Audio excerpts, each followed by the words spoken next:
चलिए देखते हैं acceleration time graph.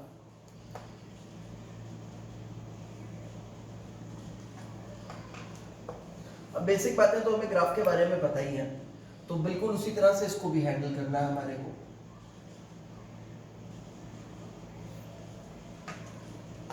Straight line है तो स्लोप कांस्टेंट है, और स्लोप क्या देगा इसमें, d a by d T. D a by d T का मतलब क्या हो गया, rate of change of acceleration. अगर लाइन इस तरह से है तो इसका स्लोप हो गया जीरो। स्लोप जीरो हो गया, इसका मतलब है d a by d T zero हो गया। D a by d T zero हो गया तो इसका मतलब एक्सेलरेशन कांस्टेंट हो गया। वैसे भी दिख रहा है कि इस लाइन के ऊपर इस एक्सिस पे ए की जो एक्सिस है उसका कोऑर्डिनेट कांस्टेंट रहेगा, तो ए कांस्टेंट है। This line represents a equals to, मान लो यहाँ पे ए नॉट लिखा हुआ है तो ए नॉट, और ये क्या है, कांस्टेंट।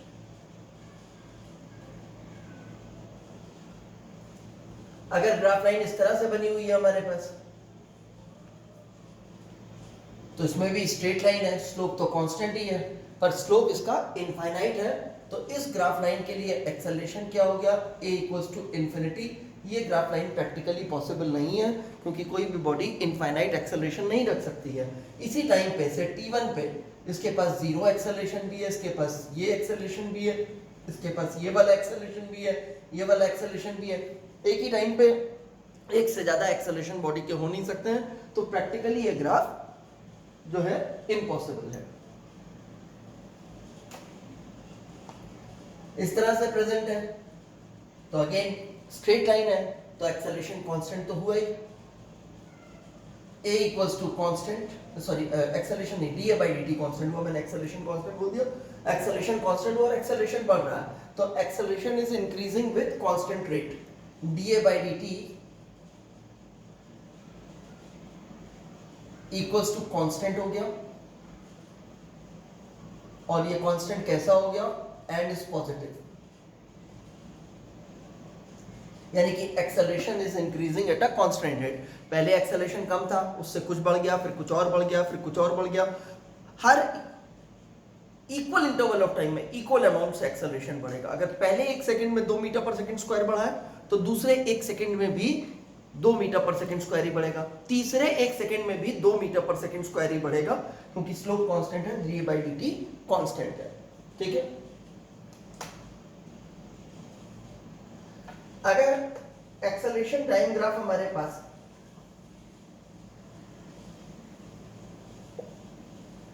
इस तरह की लाइन है, तो हमें मालूम है ये डिक्रीजिंग स्लोप की लाइन होती है, यानी कि d a by d t is decreasing. इसमें d a by d t decreasing है, d a by d t rate of change of acceleration is decreasing.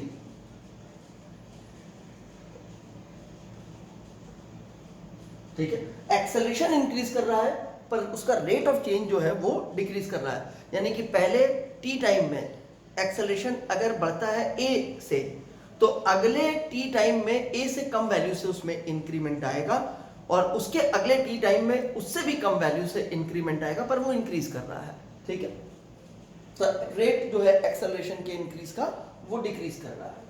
और अगर इस तरह का होता है तो D a by d T increasing हो गया। इस ग्राफ के लिए क्या हो गया हमारे पास, d a by d t is increasing. अब देखो ऐसे कर्व में क्या हो रहा है, धीमे धीमे ऐसे हो जाएगी लाइन, यानी कि ए कांस्टेंट ही हो जाएगा, ए का चेंज होना बंद हो जाएगा, और ये वाली लाइन ऐसे होते होते कुछ समय में ऐसी हो जाएगी, यानी कि इनफाइनाइट एक्सेलरेशन की तरफ चली जाएगी।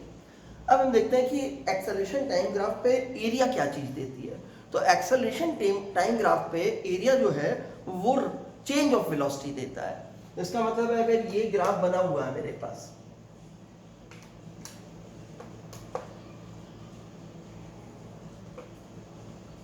ये एक्सेलरेशन टाइम ग्राफ है, चाहे स्ट्रेट लाइन हो इसमें ग्राफ लाइन, चाहे कर्व लाइन हो, एरिया देगा चेंज इन वेलोसिटी। ये ग्राफ लाइन बनी हुई है, मैंने 0 से टी टाइम के लिए एरिया फाइंड करने का डिसाइड किया। टी टाइम मार्क कर दें इसमें, मान लीजिए कि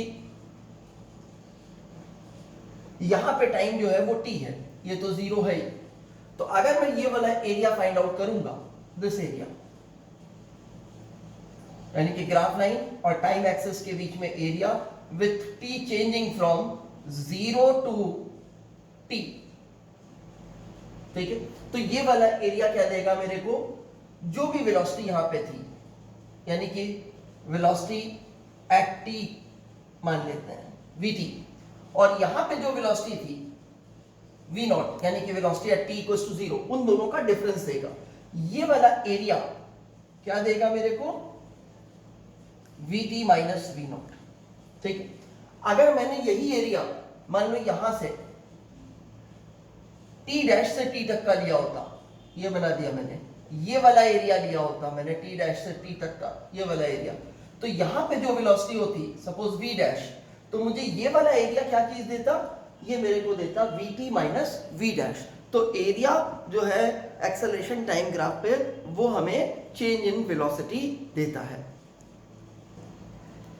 अब हम जो हमारे पास यूनिफॉर्म एक्सेलरेशन के लिए इक्वेशंस थी, उन इक्वेशंस में हम कुछ स्पेशल केसेस की बात करेंगे। सबसे पहली चीज हम समझ लें, अगर कोई बॉडी कांस्टेंट रेट से रिटार्ड करती है, ठीक है, यानी कि उसका एक्सेलरेशन कांस्टेंट है और नेगेटिव है, तो ऐसे केस में क्या होगा, वो बॉडी स्लो ऑन होती जाएगी, स्लो ऑन होती जाएगी और कहीं पे जाकर के रुक जाएगी। ठीक, तो बॉडी कहीं ना कहीं जाकर के रुकेगी। अगर हम इक्वेशन के फॉर्म में लिखें सेकेंड इक्वेशन में, तो हमें सेकेंड इक्वेशन जो है वो इस तरह से दिखाई देगी, ये वाली इक्वेशन कह लो, v square equals to u square minus 2as। Uniform retardation का केस है हमारे पास, और फाइनली बॉडी हमारे पास रुक रही है, तो v तो 0 हो रहा है। इफ v इक्वल्स टू 0, जैसे कार चल रही है, ड्राइवर ने उसको ब्रेक लगाई, तो वो कुछ दूर जा करके कुछ डिस्टेंस कवर करके फाइनली रुक जाएगी। तो v तो हमारे पास 0 हो रहा है। अगर v 0 हो रहा है तो इसका मतलब है इतना पोर्शन 0 हो गया।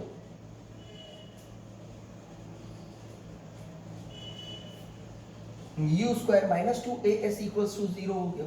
इसका मतलब हुआ s equals to u square upon 2a हो गया। ठीक है। अब a तो कांस्टेंट ही है, कहा गया यूनिफॉर्म एक्सेलरेशन, एक्सेलरेशन कांस्टेंट है, इसका मतलब s जो है वो प्रोपोर्शनल टू u स्क्वायर। अब देखो इस पे क्वेश्चन किस तरह का बनता है वो समझते हैं हम कि हमको इस प्रोपोर्शनलिटी का फायदा क्या है। मुझसे कहता है कि एक कार है, वो 60 किलोमीटर पर आवर की स्पीड से चल रही है। क्या दिया हमारे को, फर्स्ट केस दिया है कि u is 60 kilometre per hour. ठीक है। और ड्राइवर को इमरजेंसी नीड्स होती हैं और वो ब्रेक्स प्रेस करता है, स्ट्रॉन्ग ब्रेक्स, जिससे एक कांस्टेंट रिटार्डेशन प्रोड्यूस होता है, और ये 50 मीटर ट्रैवल करके रुक जाती है कार। 50 मीटर ट्रैवल करके ये कार रुक गई। 60 किलोमीटर पर आवर की स्पीड से चल रही थी, ड्राइवर को ब्रेक लगी, ब्रेक लगाने के कितनी देर के बाद कितना डिस्टेंस ट्रैवल करके रुकी, 50 मीटर और ट्रैवल करके ये कार रुक जाती है। अब कहता अगर मान लो यही कार, सेम कार 60 की जगह 90 किलोमीटर पर आवर की स्पीड से चल रही होती, तो 90 की जगह मैं थोड़ा कैलकुलेशन आपको आसान होगी, फिर 90 का भी केस लेकर के समझ लेंगे, 120 कर देता हूं। मान लो 120 किलोमीटर पर आवर की स्पीड से चल रही होती, और अगेन ड्राइवर को इमरजेंसी नीड्स होती हैं और वो पहले की तरह फुल ब्रेक्स प्रेस कर देता है, पहले वाला ही रिटार्डेशन प्रोड्यूस होता है। कहता है कितनी दूर जाकर के रुकेगी। अब क्या हुआ, s proportional to u square है, a तो वही दिया आपको, कहा रिटार्डेशन का रेट वही है, s proportional to u square है। मैंने यहां से यहां देखा u कितना हो गया, डबल हो गया है। अगर u डबल हो गया है तो s कितना हो जाएगा, डबल का 2 स्क्वायर कर दूं 4 टाइम्स हो जाएगा। यानी कि अगर ये कार 50 मीटर ट्रैवल करके रुक रही थी, तो जब इतनी स्पीड से चल रही होगी और वही उसी तरह का रिटार्डेशन प्रोड्यूस किया जाएगा, तो कितनी दूर जा करके रुकेगी, इसको हम मल्टीप्लाई कर दें 4 से, क्योंकि u स्क्वायर के प्रोपोर्शनल है, स्पीड डबल की तो डिस्टेंस ट्रैवल जो है वो कितना हो जाएगा, 4 टाइम्स हो जाएगा। 4 टाइम्स होने का मतलब 4 इंटू 50, 200 मीटर दूर जा करके रुकेगी ये कार। ठीक है। हमारा बहुत टाइम बच गया इस चीज में, हम इक्वेशन लगाते, सॉल्व करते, 2 बार हमें वर्किंग करनी पड़ती, 4-5 स्टेप लिखने पड़ते, लेकिन अभी क्या हो, ओरल हो गया हमारा टर्म। हमने कहा भाई स्पीड 60 थी, स्पीड डबल कर दिया आपने, इनिशियल फाइनल तो रुक ही रही है, तो स्पीड के इनिशियल स्पीड के इनिशियल वेलोसिटी के मैग्नीट्यूड के स्क्वायर के प्रोपोर्शनल होती है लेंथ ट्रेवल, तो लेंथ हमारे पास कितनी हो जाएगी, 4 टाइम्स, क्योंकि स्पीड डबल हो गई। तो ये हमारा पहला कंसेप्ट हुआ कि अगर किसी बॉडी के लिए रिटार्डेशन कांस्टेंट है तो s proportional to u square होता है, प्रोवाइडेड कि उसे ब्रेक लगा करके या रिटार्ड करके हम फाइनली रोक दे रहे हैं। अब अगर यही 90 किलोमीटर पर आवर होता, कहता थर्ड केस भी है, यही कार 90 किलोमीटर पर आवर की स्पीड से चल रही है और पहले की तरह इसमें ब्रेक लगाई जाती है, वो उतना ही रिटार्डेशन प्रोड्यूस करती हैं जितना पहले कर रही थी, तो आप बताओ ये कार कितनी दूर जाके रुकेगी। तो मैंने कहा ये स्पीड इसके कितने टाइम हो गई, 60 से कितने टाइम्स हो गई, तो मैंने देखा ये 60 का 3/2 टाइम्स हो गई, ठीक है ना। 3/2 टाइम्स होने का मतलब उसका स्क्वायर कर दूं 3/2 का, तो 9/4 हो गया। तो डिस्टेंस ट्रेवल 9 बाय कितने टाइम्स हो जाएगा, 4 टाइम्स, 9/4 टाइम्स। यानी कि इस केस में S3 S2 तो हमने कंक्लूड किया था, कितना बोल दिया था, सीधा 4 × 50 200 मीटर बोल दिया था। और S3 के बारे में हमने क्या कंक्लूड किया, कहा 60 से 90 जो है 60 × 3/2 करूं तो 90 आता है, स्पीड 3/2 टाइम्स हो गई है, तो डिस्टेंस ट्रेवल कितना हो जाएगा, 9/4 × पहले वाला डिस्टेंस ट्रेवल वो 50 मीटर का था, तो ये मल्टीप्लाई कर दिया मैंने। इससे हमारे पास जो भी रिजल्ट आता है वो हमारा आंसर हो गया। एक बार कैलकुलेशन करना चाहो तो आप कर सकते हो, कर लेना आप ही, ठीक है ना। तो कैलकुलेशन तो आसान है। तो बेसिकली ये चीज हमारे पास हो गई, ये इस इक्वेशन का हमें बेनिफिट मिलेगा। ऐसे ही अगर हम पहली इक्वेशन देखें, वो होती थी v = u + at। अगर कांस्टेंट रिटार्डेशन का केस हो गया तो v = u - at की इक्वेशन बनेगी, ठीक है। अगर इसमें भी v 0 होता है, if v = 0 हो जाए तो क्या होगा, u - at = 0 हो जाएगा, u - at = 0 हो जाएगा। इसका मतलब t क्या हो जाएगा, t हो जाएगा हमारे पास u/a, that is t is inversely proportional to a हो गया, या आप कह सकते हो t inversely proportional directly proportional to u हो गया। अब देखो u भी कांस्टेंट टर्म होता है बेसिकली, इनिशियल वेलोसिटी, लेकिन हम कह सकते हैं पहले कार 30 किलोमीटर पर आवर से चल रही थी, बाद में उसकी स्पीड 60 किलोमीटर पर आवर थी दूसरे केस में, जैसे अभी हम ले रहे थे कि अगर 30 किलोमीटर पर आवर की स्पीड से चल रही होती तो ये सिचुएशन थी। अगर मान लो वही कार जो है 60 से चल रही होती तो यू वेरी किया जा सकता है, दो अलग केसेस लेकर के।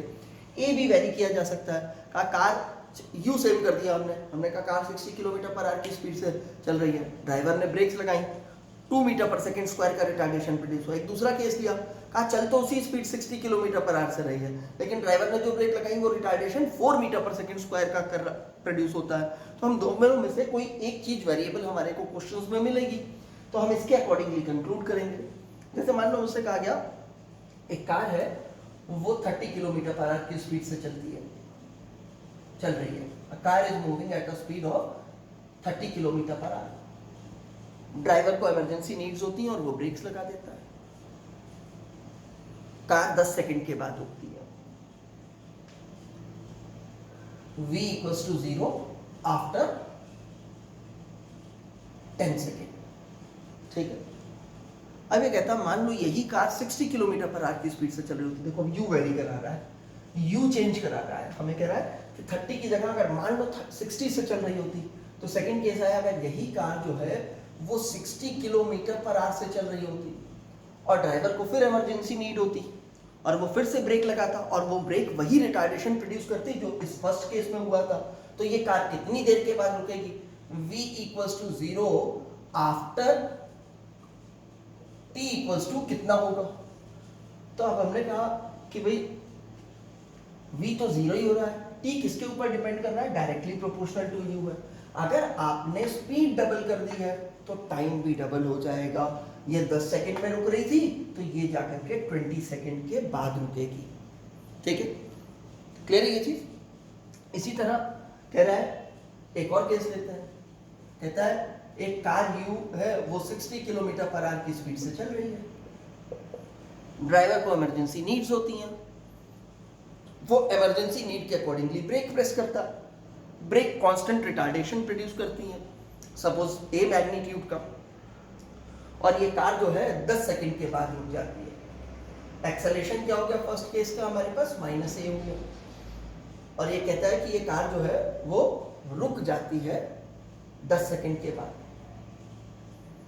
v = 0 after t = 10 second. अब हमसे कहता है नहीं क्या हुआ कि ये कार 60 किलोमीटर पर आवर की स्पीड से ही चल रही थी, सेकेंड केस आया, u1 ये था, u2 भी 60 किलोमीटर पर आवर ही लिया, यानी कि अपनी से u कांस्टेंट रख रहा है, ये वाला टर्म तो बदल नहीं रहा है, तो अब वेरी कराएगा एक्सेलरेशन के मैग्नीट्यूड को यानी कि रिटार्डेशन को। कहता है लेकिन क्या है, ड्राइवर को इमरजेंसी नीड्स होती हैं और वो एक्सेलरेशन जो प्रोड्यूस करता है वो -2a की है, वो स्ट्रॉन्ग ब्रेक्स लगाता है और जिससे जो रिटार्डेशन प्रोड्यूस होता है उसका मैग्नीट्यूड 2a होता है। अगर ये वाली कार जो है पहले 10 सेकंड में रुक रही थी, पहले पहला ही केस लिख लेता हूँ, a1 इक्वल्स टू -a था, तो v इक्वल्स टू 0 हो रहा था after t equals to 10 second. अब उसने सेकेंड केस लिया, ये u1 था हमारे पास, कहता है कार तो सेकेंड केस में भी 60 किलोमीटर पर आवर की स्पीड से ही चल रही है, 60 किलोमीटर पर आवर की ही स्पीड से चल रही है, लेकिन ड्राइवर को अपनी से ज्यादा इमरजेंसी नीड लगती है और वो स्ट्रांगली ब्रेक्स को प्रेस करता है। अब स्ट्रांगली ब्रेक्स को प्रेस करता है जिसकी वजह से क्या होता है, जो रिटार्डेशन प्रोड्यूस होता है वो पहले का मैग्नीट्यूड, पहले के मैग्नीट्यूड का डबल होता है, उसका मैग्नीट्यूड पहले मैग्नीट्यूड a था तो अब उसका डबल 2a होता है, रिटार्डेशन है इसलिए एक्सेलरेशन तो माइनस में लिखा जाएगा तो -2a होता है।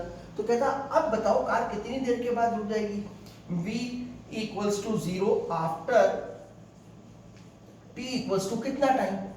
अब हमने देखा क्या हुआ कि टाइम जो है v0 था, वो तो केस था ही हमारे पास, तो टाइम क्या होता था, इनवर्सली प्रोपोर्शनल टू a होता था। इसके आगे मैं कंडीशन भी लिख दूं, if u remains same, if u is same, अगर u सेम रहता, देखो दोनों केस में u सेम रहा है, ठीक है ना। इसमें क्या था, if a remains same, if a is same, जैसे हमने इस केस में a सेम लेकर के वर्किंग की थी। अब क्या हुआ, t inversely proportional to a है, मतलब अगर आपने एक्सेलरेशन का रेट डबल कर दिया है, मैग्नीट्यूड उसका डबल कर दिया है, तो टाइम आधा हो जाएगा, यानी कि पहले जो कार 10 सेकंड में रुकती थी अब वही कार 5 सेकंड में रुक जाएगी। तो ये काम हमारा प्रोपोर्शनैलिटी से जल्दी होने लगा।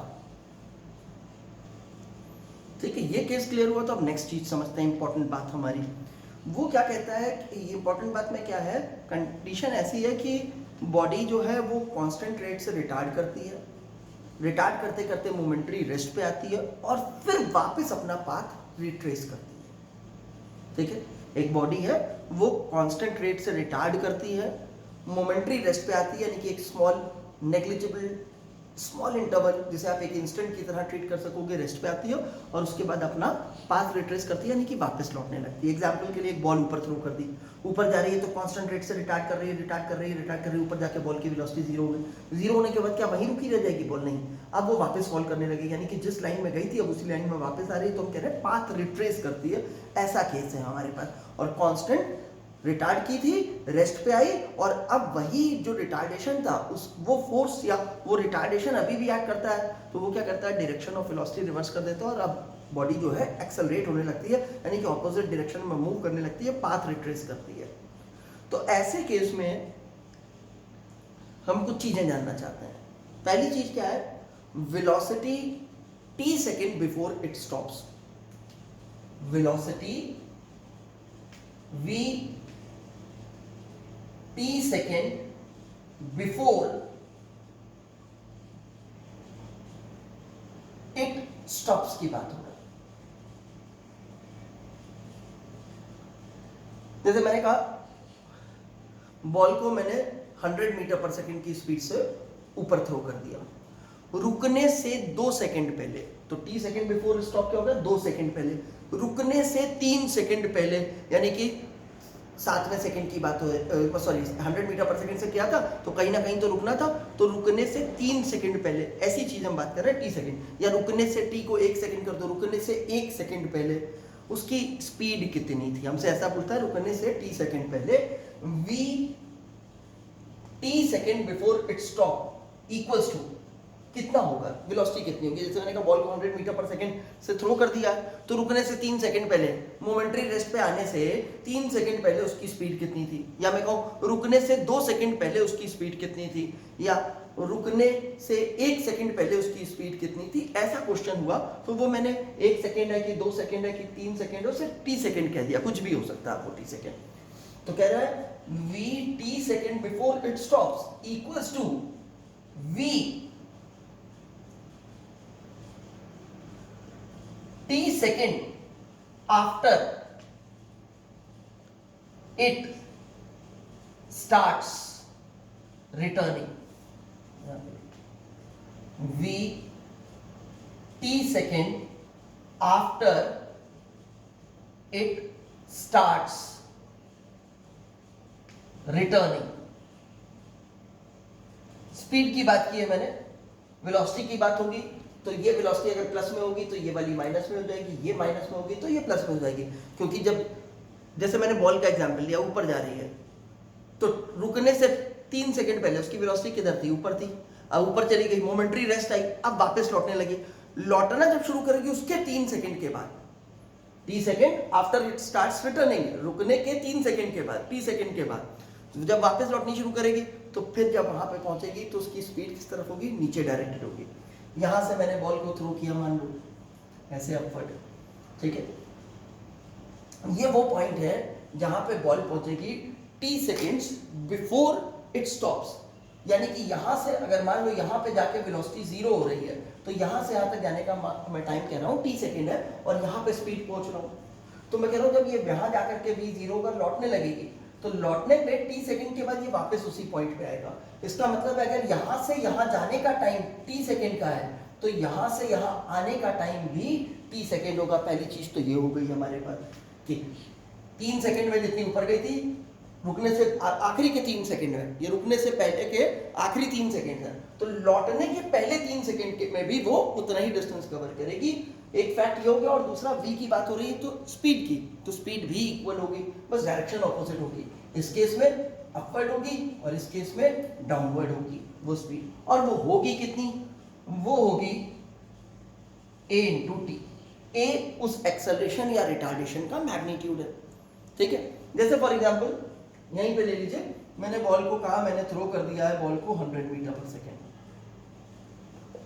अब मैंने कहा रुकने से 3 सेकंड पहले इसकी स्पीड कितनी होगी, आपको दे दिया कि g की value you have to take 10 metre per second square, take g equals to 10 metre per second square.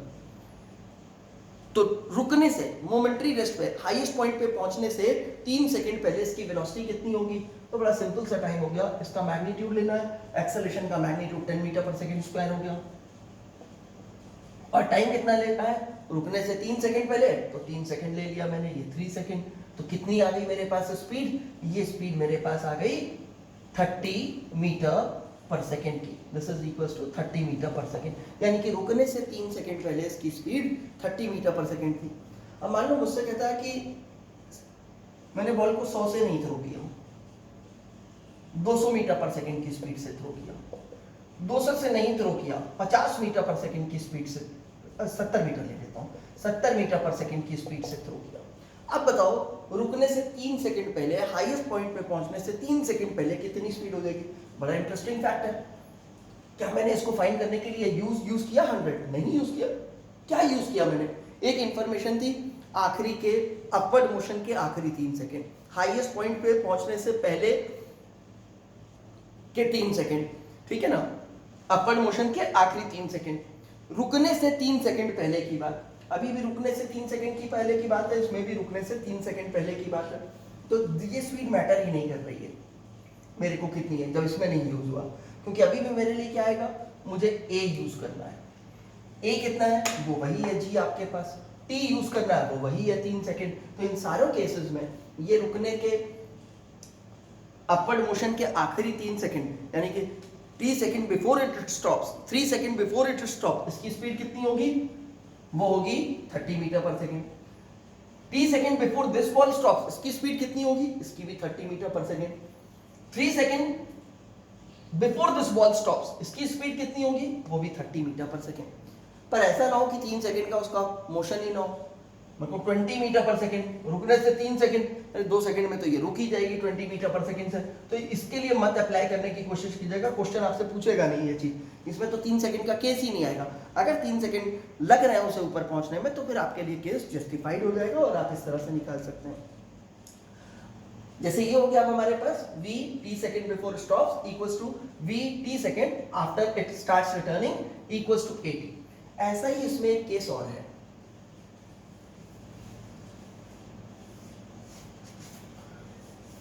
वो क्या है, लेंथ या डिस्टेंस भी कह सकते हो, लेंथ कवर्ड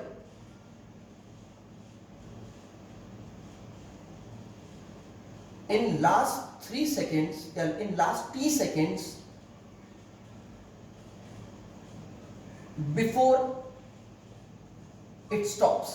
यानी कि सेम केस है, एक बॉडी है, उसके पास कोई इनिशियल वेलोसिटी है, उसका कांस्टेंट रिटार्डेशन है, रिटार्ड होते होते वो कहीं पे रेस्ट पे आएगी, रेस्ट पे आने के बाद भी वो रुकेगी नहीं, वहां पे परमानेंट नहीं रुकी रहेगी, वापस लौटेगी और लौटते वक्त भी उसके एक्सेलरेशन का मैग्नीट्यूड वही होगा जो शुरू में रिटार्डेशन का मैग्नीट्यूड था।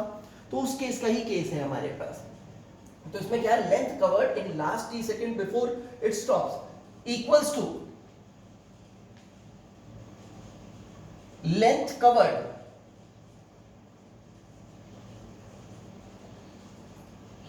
in first t second after it starts returning।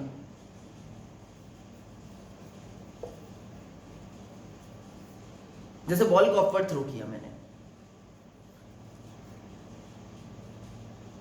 Suppose 150 metre पर सेकेंड से, मैं कहूं ये अपने अपवर्ड मोशन के आखिरी 2 सेकंड में कितनी हाइट कवर करेगी। क्या कह रहा हूं, अपने अपवर्ड मोशन के आखिरी 2 सेकंड में, यानी कि रुकने से पहले के 2 सेकंड। ठीक है, ये ऊपर जा रही है, यहां पे पहुंची और यहां पे आकर के इसकी वेलोसिटी 0 हो गई। तो यहां से यहां तक का जो टाइम लग रहा है वो मैं आपसे कह रहा हूं 2 सेकंड है जाने का, इसमें इसने ये हाइट कवर की है। ठीक है, इस हाइट के लिए पूछ रहा हूं, 2 सेकंड कर देता हूं। वो 2 सेकंड भी हो सकता है, 1 सेकंड भी हो सकता है, 3 सेकंड भी हो सकता है, कोई भी वैल्यू हो सकती है। एग्जांपल के लिए नंबर में मैंने इस टी को 2 सेकंड ले लिया। तो मैंने क्या कहा, जब ये लौटना शुरू करेगा, यहां रुकी तो रहेगी नहीं, आपने बॉल ऊपर थ्रो कर दिया तो हाईएस्ट पॉइंट का वेलोसिटी 0 हुई हो तो ये वापस लौटेगी। तो मैंने कहा लौटने के पहले 3 सेकंड, अब यहां से लौटना शुरू किया तो लौटने के पहले 2 सेकंड, मैंने 3 सेकंड बोल दिया, 2 ही लेना है, जो यहां पे लिया वही टाइम लेना है। तो लौटने के पहले 2 सेकंड में कितनी लेंथ ट्रेवल करेगी, वो भी यही होगा। अगर यहां से यहां जाने के लिए, मैं ऐसे लिखता हूं, यहां से यहां जाने के लिए टाइम जो है वो 2 सेकंड का है। कांस्टेंट रिटार्डेशन का केस है, ध्यान रखिएगा, और जिस पॉइंट तक वेलोसिटी हो रही है तो यहां से यहां आने का टाइम भी क्या होगा, वो 2 सेकंड होगा। तो जाते वक्त ये लेंथ कवर हुई 2 सेकंड में आखिरी अपवर्ड मोशन में, और वापस लौटते वक्त पहले 2 सेकंड में ये लेंथ कवर हुई। ये दोनों लेंथ तो इक्वल ही है, ये दोनों लेंथ मैंने लिखा है कि इक्वल होंगी, और ये होगा कितना, ये होगा हाफ उस एक्सेलरेशन का मैग्नीट्यूड इनटू टी स्क्वायर। जैसे यहां पे वो एक्सेलरेशन कितना है, वो g है, और वो कितना है 10 मीटर पर सेकंड स्क्वायर है मैग्नीट्यूड उसका, और टाइम मैंने क्या ले रखा है 2 सेकंड। तो इस क्वेश्चन के लिए इस डेटा के अकॉर्डिंगली ये वाली हाइट, ये हाइट जो है वो कितनी हो गई, वो हाइट हो गई हाफ एक्सेलरेशन की वैल्यू का मैग्नीट्यूड लिया 10 metre per second square, 2 second की बात कर रहे थे, इनटू 2 सेकंड कर दिया मैंने, 2 कैंसिल हो गया, एस कैन हाफ 80 स्क्वायर था, सॉरी टी का स्क्वायर नहीं लिखा क्या मैंने, इसका स्क्वायर भी कर दो। ठीक है, फिर से करते हैं, ये सेकंड स्क्वायर इनटू पर सेकंड स्क्वायर, ये तो कैंसिल हो गया, यूनिट बच रहा है मीटर, ये स्क्वायर होकर के 4 हुआ, 2 से कैंसिल किया 2 आया, 2 इंटू 10 किया 20 मीटर। तो ये हाइट जो कवर हुई है h, वो कितनी हो गई, वो 20 मीटर की हो गई, 20 मीटर कवर करेगा। यहां से यहां जाने में भी आखिरी के 2 सेकंड में 20 कवर्ड है, और जब लौटना शुरू करेगा तो पहले 2 सेकंड में भी 20 कवर्ड है। ठीक है, अगर कोई बॉडी रेस्ट से स्टार्ट करती है, u 0 है, if a body starts from rest that is it's u is 0, तो पहले t टाइम में उसका डिस्टेंस कवर्ड, फिर अगले t टाइम में उसका डिस्टेंस कवर्ड, फिर अगले t टाइम में उसका डिस्टेंस कवर्ड, इनका हम रेशियो निकालना चाहते हैं क्या है। ठीक है ना, क्या कह रहे हैं हम, if a body starts from rest with constant acceleration,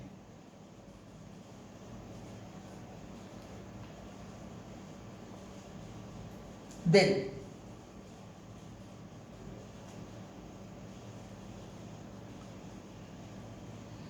the ratio of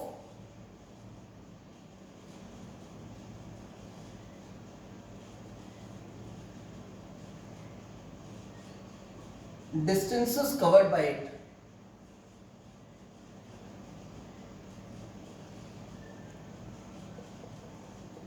in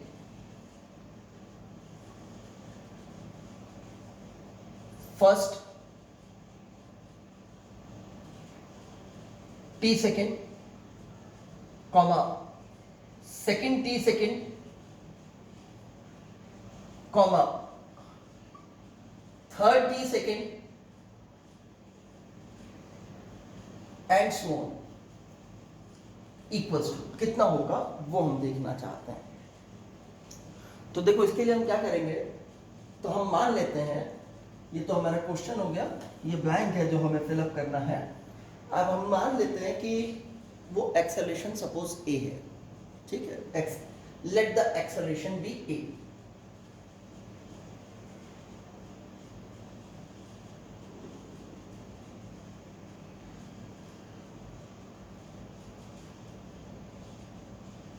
And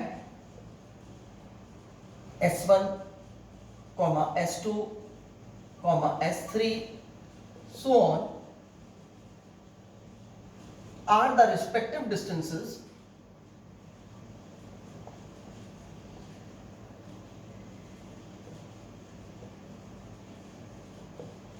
covered in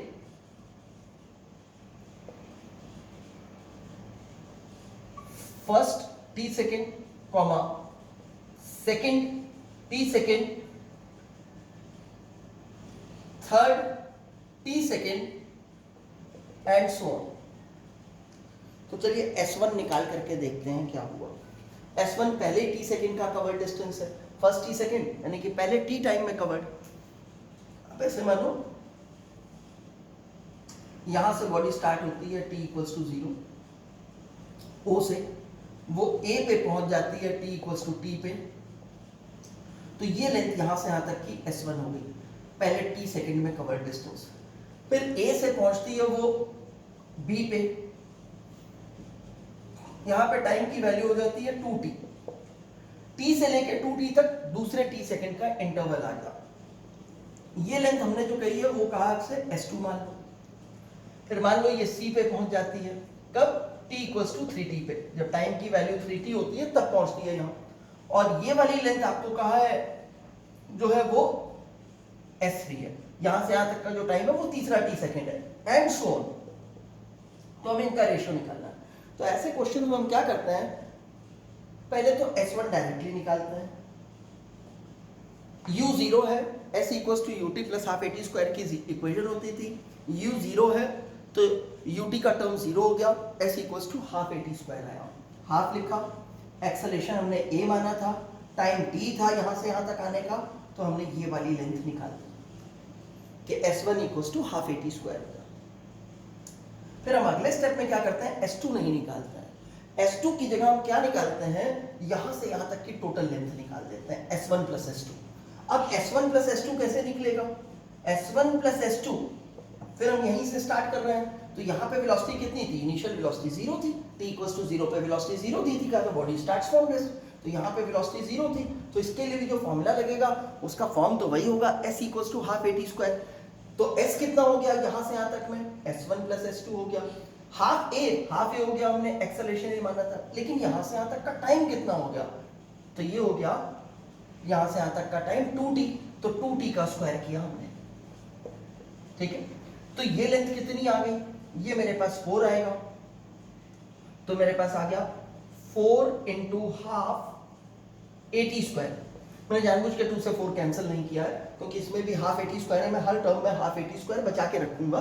तो ये आ गया यहां से यहां तक का, लेकिन मुझे निकालना क्या है, मुझे तो S2 चाहिए। तो अब मैं S2 कैसे निकालूंगा, मैंने कहा इस S1 प्लस S2 में से ये S1 माइनस कर दूं। तो अब इसमें से इसको माइनस किया मैंने, तो S1 plus S2 minus S1 S2 हो गया। राइट हैंड साइड भी माइनस करेगा, इसमें से इसको माइनस किया, हाफ at स्क्वायर कॉमन हो गया, 4 minus 1 into half A T square, यानी कि ये आ गया 3 into half A T square. तो ये आ गया 3s1 मेरे पास। इतनी वैल्यू s1 की थी, 3s1 हो गया, यानी कि पहले t सेकंड में जो डिस्टेंस कवर था, अगले t सेकंड में उसका 3 गुना डिस्टेंस कवर हुआ। अब इसी तरह से जब मुझे ये वाला निकालना होगा s3, तो मैं s3 डायरेक्ट नहीं निकालूंगा, उसकी जगह मैं क्या करूंगा, ये वाली लेंथ निकालूंगा यहां से यहां तक, यानी कि s1 plus s2 plus s3 निकालूंगा। यहीं पे निकाल करके देख रहे हैं, s1 plus s2 plus s3। Formula तो लगेगा half A T square, half की जगह हाफ, ए की जगह ए, लेकिन यहां से यहां तक पहुंचने का टाइम कितना हो गया है, 3t हो गया है। 3t का स्क्वायर किया तो 9t स्क्वायर आ गया मेरे पास। ठीक है, अब मुझे चाहिए तो s3 था, मुझे s3 चाहिए था। ये ऊपर की जगह मैं क्लीन कर ले रहा हूं ताकि मैं यहां पे लिख सकूं। तो मुझे s3 कैसे मिलेगा, तो मैंने कहा s3 बड़ी आसानी से मिलेगा, इस चीज में से ये चीज माइनस कर दो, s1 और s2 कैंसिल आउट हो जाएगा, s3 बचेगा, तो इसमें से इसको माइनस किया तो इधर आया s3, तो राइट हैंड साइड का भी सब्ट्रैक्शन करना होगा, इसमें से इसको माइनस किया, half A T square, half A T square common हो गया, इसे आप ऐसे समझ लो 9 into half A T square है, 9 into half A T square, half A T square common ले लिया मैंने, 9 में से 1 माइनस हुआ, 9 में से सॉरी 4 माइनस हुआ, 5 आ गया, तो ये मेरे पास आया 5 into half A T square. ठीक है, इसका मतलब ये आ गया 5s1। ठीक, ऐसे ही अगली बार करेंगे तो अब देखो क्या रिलेशन सा बन रहा है मेरे पास, s1 is to s2, s1 is to s2 is to s3 so on equals to, s1 की वैल्यू देखो क्या थी आपके पास, s1 was half a t square ये, और s2 कितना था, 3s1 था, या कह लो 3 into half A T square था। जब इन दोनों का रेशियो निकालूंगा तो उसका रेशियो आ जाएगा 1:3, और इसमें क्या हो रहा है आपके पास, s3 की वैल्यू कितनी आ रही है, 5s1 की, तो ये हो गया 1:5।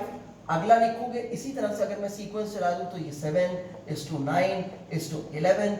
आप देख रहे हो ऑड नंबर्स के रेशियो में आ रहा है, यानी कि अगर u 0 है और एक्सेलरेशन कांस्टेंट है तो successive equal interval of time में जो लेंथ कवर होगी, जो डिस्टेंस कवर होगा, जो डिस्प्लेसमेंट होगी, उसका मैग्नीट्यूड जो है, उन मैग्नीट्यूड्स का रेशियो जो है वो ऑड नंबर्स के रेशियो में होगा। अब मैंने t सेकंड लिखा था, मैं कहूँ पहले 1 सेकंड में, दूसरे 1 सेकंड में, तीसरे 1 सेकंड में, चौथे 1 सेकंड में, तो उसका रेशियो भी यही आएगा। मैं कहूँ पहले 2 सेकंड में, अगले 2 सेकंड में, उसके अगले 2 सेकंड में, उसके अगले 2 सेकंड का रेशियो, तो वो भी यही रेशियो बनेगा। ठीक है, अब डिस्टेंसेस को एक बार फिर से देखो। पहली बार में जो डिस्टेंस कवर हुआ है फर्स्ट टी सेकंड में वो हाफ ए टी स्क्वायर है, दूसरी बार में जो डिस्टेंस कवर हुआ है वो कितना है, ये चीज और अब कर देता हूं मैं, और इन डिस्टेंसेस को फिर से लिखता हूं, देखता हूं क्या मुझे दिखाई दे रहा है।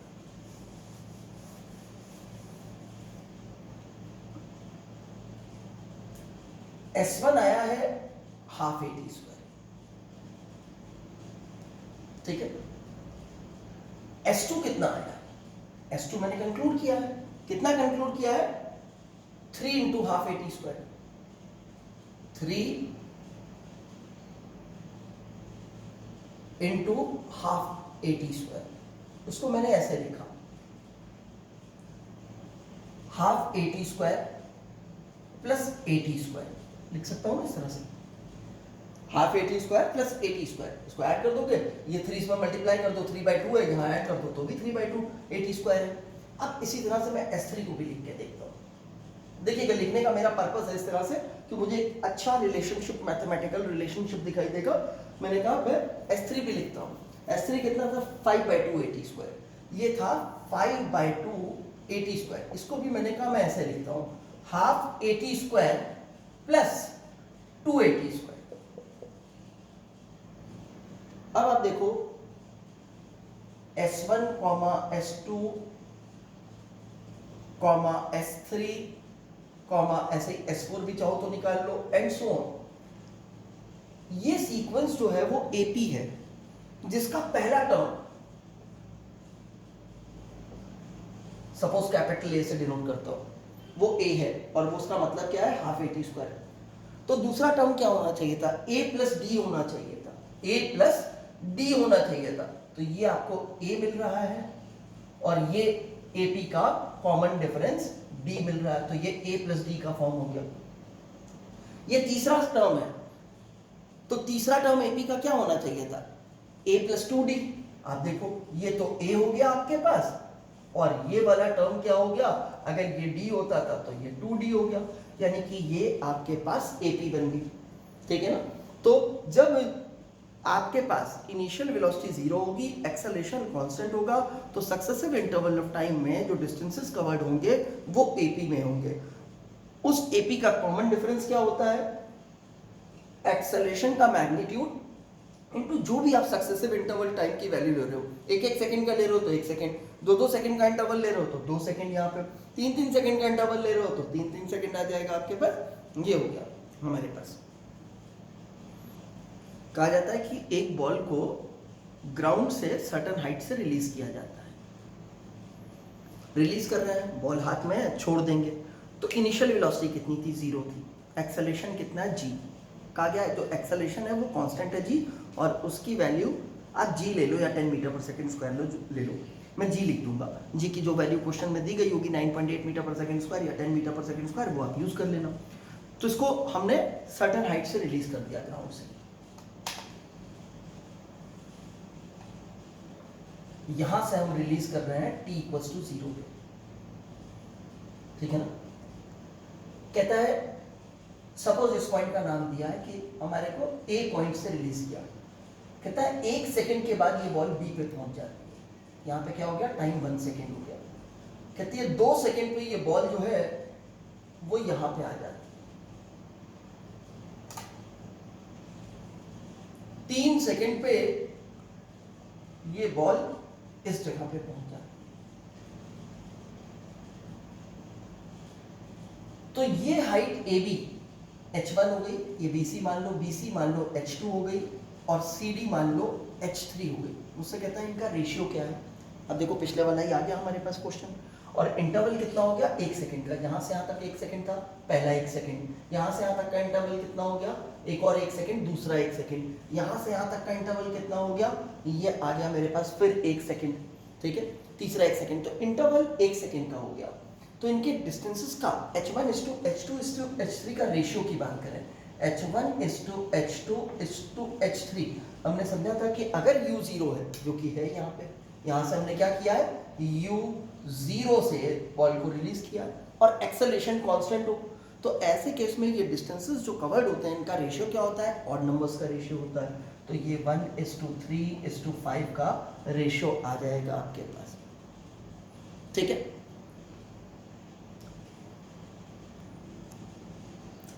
इसी तरह से इससे मिलती जुलती बात हो सकती है, पर इससे एंटायरली डिफरेंट है, हमें सुनने में काफी हद तक रिजेंबलिंग लगेगी, लेकिन एंटायरली डिफरेंट बात है।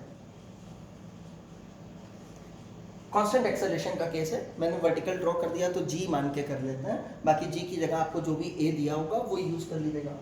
कहता है बॉल को रेस्ट से रिलीज किया, a पॉइंट पे रिलीज किया है रेस्ट से, ठीक है ना। एक्सेलरेशन कितना है, नीचे की तरफ है, g है, g की जो भी वैल्यू हमें क्वेश्चन में दे दी जाएगी वो हम यूज कर लेंगे। कोई वैल्यू नहीं दी होगी, g के टर्म में आंसर देना होगा तो g लिख देंगे। कहता है पहली h हाइट कवर करने के लिए टाइम, पहली हाइट h कवर करने के लिए a से b तक की पहली हाइट h कवर की, उसमें इसको टाइम लगता है t1।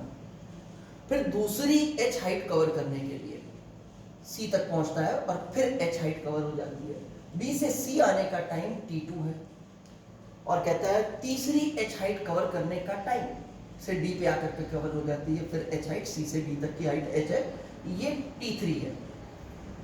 ऐसे और आगे भी दिया हो सकता है। कहता है T1:T2:T3 का रेशियो निकालो।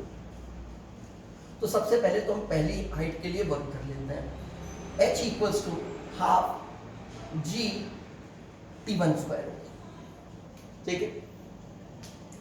यहां से T1 की वैल्यू इसी में लिखता हूं या इधर नीचे लिख लूंगा, यहां से T1 की वैल्यू जो है वो हो गई 2h/g का रूट।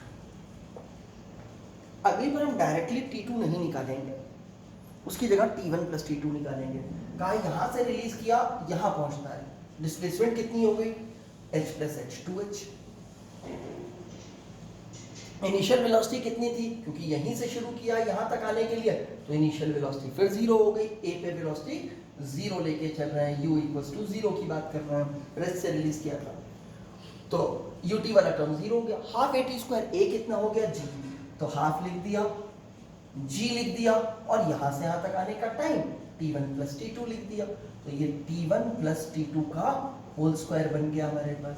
यहां से t1 प्लस t2 को सब्जेक्ट बनाया, तो t1 plus t2 equals to 4h by g का t1 plus t2 equals to under root 4h by g आया। ठीक है, अब इसी तरह मेरे को जब t1 प्लस t2 मिल गया, तो इससे मैंने कहा मैं t2 निकाल लेता हूं, इसमें से इसको माइनस करूंगा तो t2 मिल जाएगा। तो t2 की वैल्यू कितनी हो गई, t1 plus t2 minus t1 equals to t2, यानी कि इसमें से इसको माइनस करना होगा। इस चीज को अगर आप देखो तो मैं ऐसे भी लिख सकता हूं,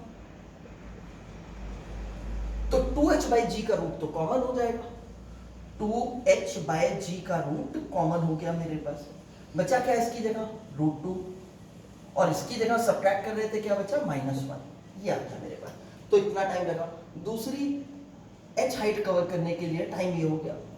अब कह रहा है तीसरी h हाइट कवर करने के लिए, इसको भी हम डायरेक्टली t3 नहीं निकाल पाएंगे, तो हम यहां से यहां तक के लिए वर्कआउट करेंगे, शुरुआत से लेकर के यहां तक के लिए। तो अब क्या हो गया, लेंथ कवर्ड हो गई 3h, u अगेन 0 है, हाफ g, और टाइम कितना हो गया, t1 ये वाला, t2 ये वाला हुआ, t3 यहाँ पे, तो t1 plus t2 plus t3 का होल स्क्वायर हो गया। यहां से t1 plus t2 plus t3 को सब्जेक्ट बनाया, t1 plus t2 plus t3 equals to 6h by g का रूट हो गया।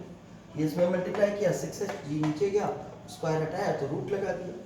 इसको मैं चाहूं तो ऐसे लिख सकता हूं, 3 इंटू 2h बाई जी का रूट, 3 इंटू 2h बाई जी का रूट, ठीक है, t3। अब कहा t3 निकाल लो, तो t3 कैसे निकलेगा, तो कहा भाई इस वाले टाइम में से ये वाला टाइम माइनस कर दो, t1 प्लस t2 कैंसिल हो जाएगा, t3 बचेगा। तो अगर लेफ्ट हैंड साइड का सब्ट्रैक्शन कर रहे हैं तो राइट हैंड साइड का भी सब्ट्रैक्शन करना पड़ेगा।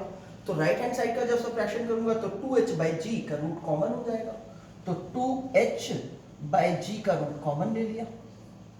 इसकी जगह पे क्या बचा, रूट 3 बचा। इसकी जगह पे क्या बचा मेरे पास, रूट 2 बचा, तो रूट 3 माइनस रूट 2 हो गया। इसको भी चाहो तो एक बड़ा अच्छा सा पैटर्न दिखाई देगा, इसलिए चाहो तो 1 को रूट 1 लिख लो, पहले रूट 2 माइनस 1 था, फिर रूट 3 माइनस रूट 2 आया, अगली बार क्या आएगा, ये चीज तो सेम आएगी आपके पास, अगली बार आ जाएगा रूट 4 माइनस रूट 3, रूट 4 को चाहो तो 2 भी लिख सकते हो।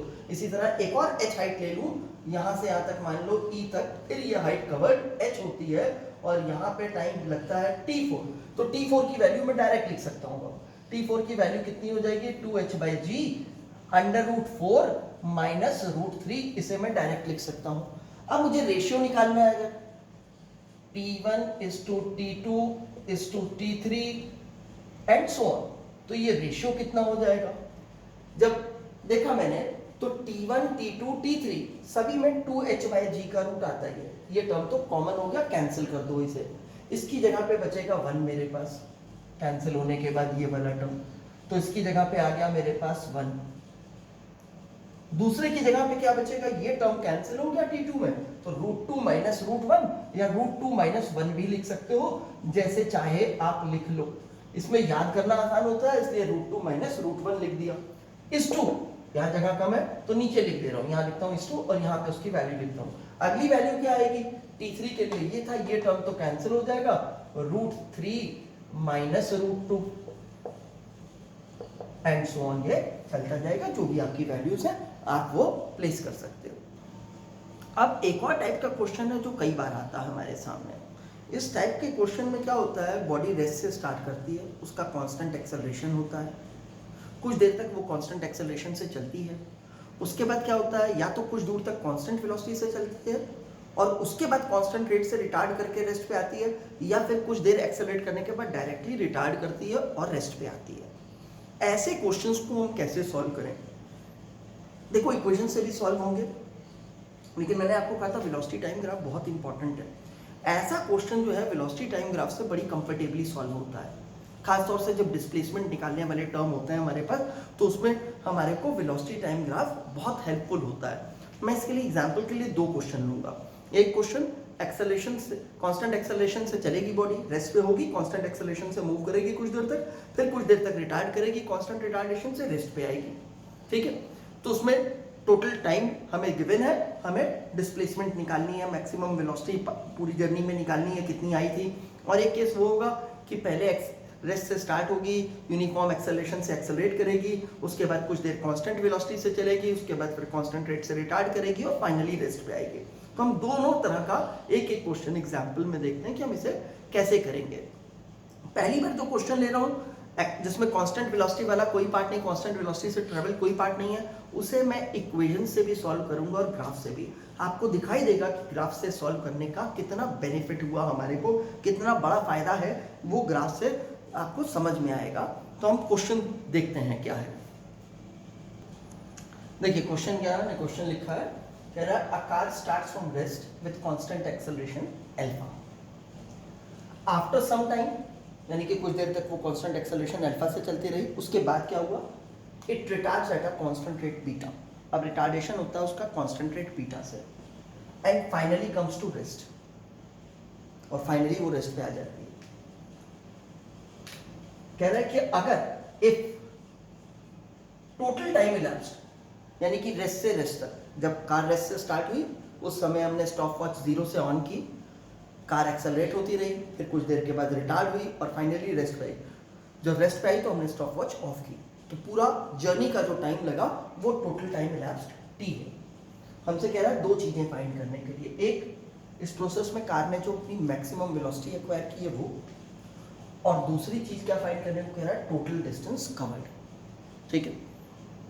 तो ये हमारा क्वेश्चन हो गया। अब हमने अपने लिए रफ फिगर बनाया, स्ट्रैटेजी बनाई यानी कि हम इस क्वेश्चन को सॉल्व कैसे करेंगे। हमने कहा कार ए से स्टार्ट होती है, जब स्टार्ट होती है तो वेलोसिटी कितनी होती है, 0, स्टार्ट फ्रॉम रेस्ट लिखा था, और हमने कहा बी तक, ए से बी तक ये एक्सेलरेट करती है, यानी ए से बी के बीच में एक्सेलरेशन कितना है, अल्फा। तो 0 से स्पीड बढ़ती गई बढ़ती गई बढ़ती गई बढ़ती गई, बी तक बढ़ी। बी पे आके क्या होता है, यही कार ब्रेक लगा देती है, अब रिटार्ड होने लगती है, रिटार्डेशन स्टार्ट होता है और ये सी पे पहुंच करके फिर से रेस्ट पे आ जाती है, वीसी फिर से 0 हो गया, और इस पार्ट के लिए एक्सेलरेशन कितना हो गया, माइनस बीटा। हमें रिटार्डेशन का रेट दिया था बीटा, रिटार्डेशन का मतलब नेगेटिव एक्सेलरेशन दिया था बीटा, तो a equals to minus beta हो गया, या minus a equals to beta हो गया। तो a से b के पार्ट में एक्सेलरेशन पता है, b से c के पार्ट में रिटार्डेशन पता है, इनिशियल वेलोसिटी 0 है, सेकंड फाइनल वेलोसिटी 0 है। पर क्वेश्चन को हम दो पार्ट में करेंगे, एक a से b तक के लिए, एक b से c तक के लिए। फिर से देखते हैं, कार रेस से स्टार्ट हुई, इसकी एक्सेलरेट हो रही है, स्पीड बढ़ती जा रही है बढ़ती जा रही है बढ़ती जा रही है, b के बाद क्या हो रहा है, रिटार्ड कर रही है, यानी कि b पे जो स्पीड आ रही है वही मैक्सिमम स्पीड है, vb जो है वही v मैक्सिमम है, कार ने यहीं पे जो स्पीड एक्वायर की है वो v मैक्सिमम है।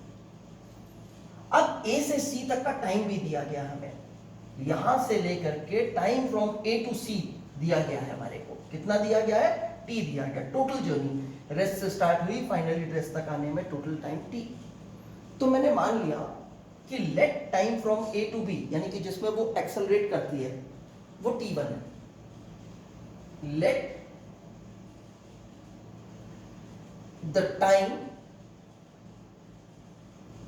For which the car accelerates is t1।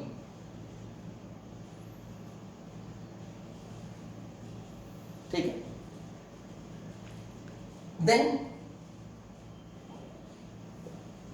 it retards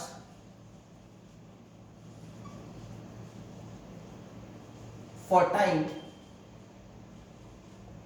t minus t1। Total time acceleration plus retardation का टाइम मिला करके t था। अगर एक्सेलरेशन का टाइम t1 है तो रिटार्डेशन में जो टाइम लगा है वो t माइनस t1 है। ठीक है, अब मैंने पहला पार्ट स्टार्ट किया from A to B,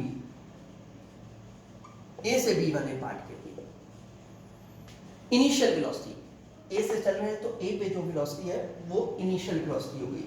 U का क्या मतलब हो गया, वेलोसिटी एट A इस पार्ट के लिए, और वेलोसिटी एट A कितना हो गया, 0 हो गया। मैं U लिख नहीं रहा हूं, velocity at A initial velocity हो गई। तो ये हमारे पास U का रोल प्ले करने वाली वेलोसिटी 0 हो गई। एक्सेलरेशन कितना हो गया, एक्सेलरेशन अल्फा हो गया।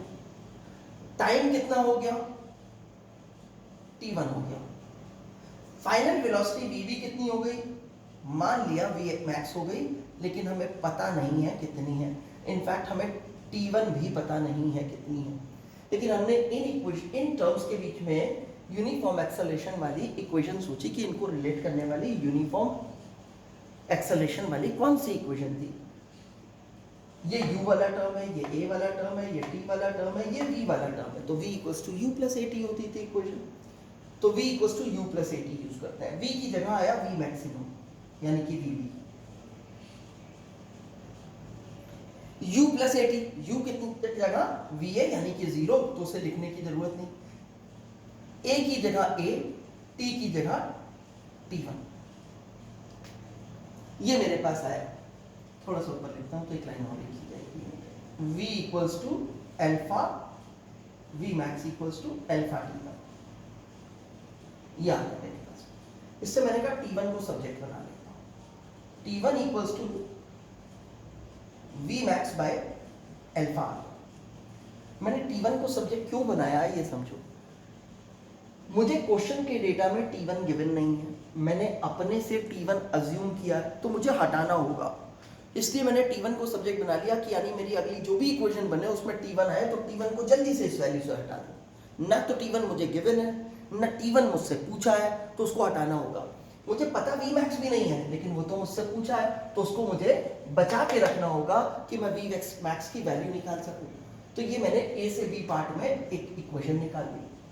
अब मैंने कहा चलो भाई चलते हैं अगले पार्ट के लिए, यानी कि from b to c। From b to c की वर्किंग करते हैं। b टू c के लिए इनिशियल वेलोसिटी कौन सी होगी, जो b पे थी। vb कितनी मानी है हमने, v मैक्स मानी है, तो initial velocity vb equals to v max लिख दिया, जो अभी भी हमें पता नहीं है। ठीक है, एक्सेलरेशन कितना है, माइनस बीटा है, ये नोट किया था हमने। और अब टाइम कितना लग रहा है, तो टाइम हमने माना था कि रिटार्डेशन का t माइनस t1 है, तो इसे t माइनस t1 लिख दिया हमने। और फाइनल वेलोसिटी यानी कि vc वो कितनी है, c पे तो जाकर के बॉडी फिर रेस्ट पे आ रही है, तो फाइनल वेलोसिटी 0 है। फिर से वही u a t और v के टर्म आए, v equals to u plus a t का रिलेशन बनेगा, तो कहाँ प्लेस करो। v की जगह vc रखना है यानी कि 0 हो गया, u की जगह vb लिखना है यानी कि v मैक्स हो गया, a की जगह माइनस बीटा लिखना है, t की जगह t माइनस t1 लिखना है। यहां से मैंने t माइनस t1 को सब्जेक्ट बनाया, इस टर्म को इक्वल के इधर ले आया, तो प्लस में आया बीटा ब्रैकेट में t माइनस t1। बीटा में इक्वल के उधर ले गया, इधर मल्टीप्लिकेशन में आ गया था, इधर लाने पे उधर डिवीजन में चला गया, तो मुझे मिला t minus t1 equals to v maximum by beta. अब मेरे पास दो पार्ट को सॉल्व करने के बाद दो इक्वेशंस बन चुकी हैं।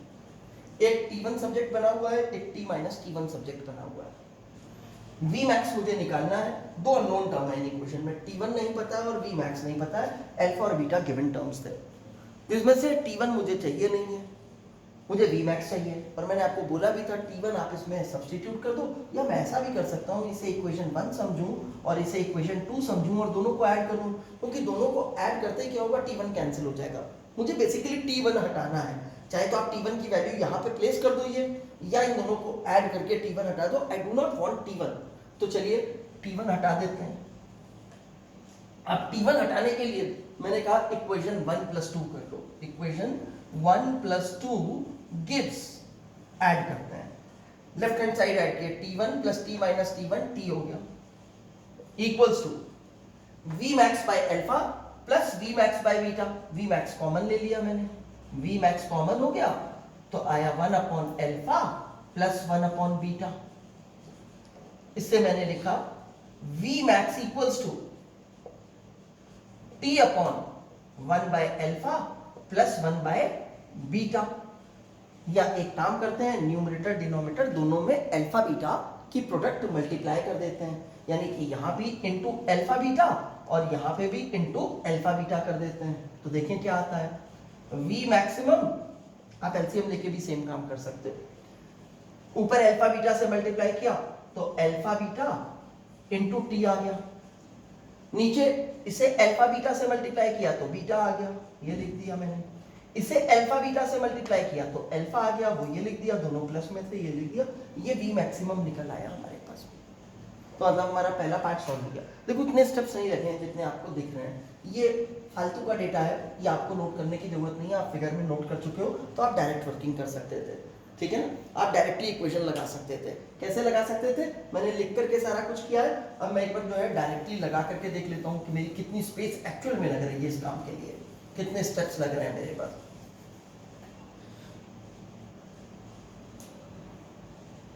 कहा ए से बी की वर्किंग के लिए, वर्किंग ही करूंगा तो ए से बी के लिए मैंने डेटा यहीं से देखा, फाइनल वेलोसिटी v मैक्स है, इनिशियल वेलोसिटी 0 है, u 0 हो गया, a अल्फा है और टाइम टेकन मैंने t1 माना था, अल्फा t1, तो यहां से मैंने t1 को सब्जेक्ट बना लिया, ये आ गया v मैक्स माय अल्फा, ठीक है।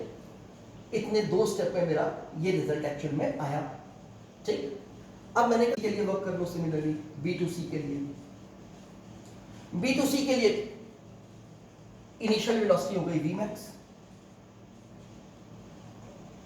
सॉरी फाइनल वेलोसिटी हो गई 0, इनिशियल वेलोसिटी हो गई v max minus beta t minus t1 आ गया, ये यहां से वैल्यू रखी मैंने, फाइनल वेलोसिटी की जगह 0, इनिशियल वेलोसिटी b से c जा रहा हूं तो v मैक्स लिख दी, इस जगह का एक्सेलरेशन माइनस बीटा था, माइनस बीटा लिख दिया, टाइम t माइनस t1 था वो लिख दिया, यहाँ से t माइनस t1 को सब्जेक्ट बना दिया, तो इस जगह से मुझे मिला t minus t1 equals to v max by beta, ठीक है। और फिर ये तो प्रोसेस आपका सेम है, आपने 1 और 2 को ऐड कर दिया, इसे 1 कह दिया, इसे 2 कह दिया, तो ये हो गया आपके पास वर्किंग में, ठीक। तो हमें ये समझ में आ गया कि हमने इक्वेशन से निकाला तो ये निकाला।